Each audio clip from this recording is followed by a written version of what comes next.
এতিয়াৰ দিনতে নৰনাৰায়ণৰ কথা এটা কৈ থৈ গৈছে। নৰনাৰায়ণে পশু চিকিৎসালয় খুলিছিল। এইটো ইতিহাসত বিৰল।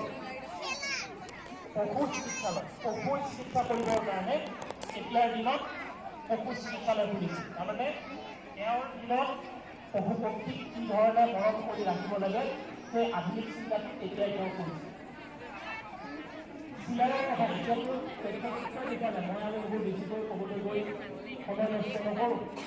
এই বাইদেৱে কৈছে পাৰৱতী গীতা গ্ৰন্থ জয়দেৱৰ গীত গোবিন্দ। এই বাইদেউৰ লগত মই কথা পাতিছিলোঁ সেইখনৰ বিষয়ে।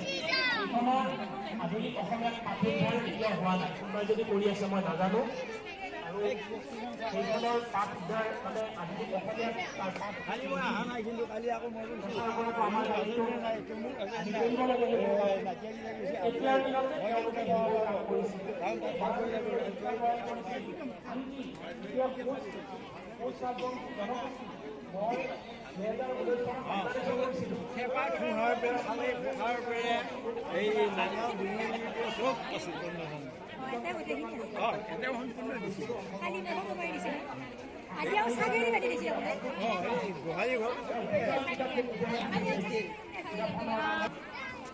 এই সিহঁত টাউনখনত যদি আপোনালোকে ঘূৰে, মই নিজে গৈ পৰিয়াললৈ খোজ কাঢ়ি গৈছোঁ কঠীয়া।